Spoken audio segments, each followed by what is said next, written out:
સૌરાષ્ટ્રના સૌથી મોટા માર્કેટિંગ યાર્ડ ગોંડલની અંદર દર વર્ષની જેમ આ વર્ષે પણ માર્ચ એન્ડિંગની વહીવટી હિસાબો માટેની રજા જાહેર કરી છે.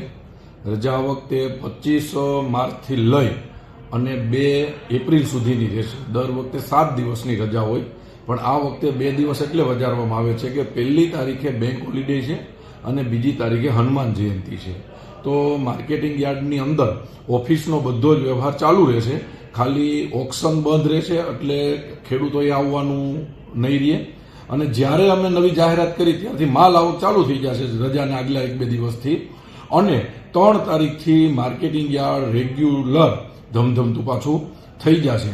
તો આ વખતે ગોંડલ માર્કેટિંગ યાર્ડ 9 દિવસ ખેડૂતો માટે ઓક્શન વ્યવસ્થા માટે અમે 9 દિવસ અત્યારે અમારું દલાલ મંડળ, વેપારી મંડળ અને અમારી કમિટી સાથે ચર્ચા કરી અને માર્કેટિંગ યાર્ડમાં રજા જાહેર કરી છે.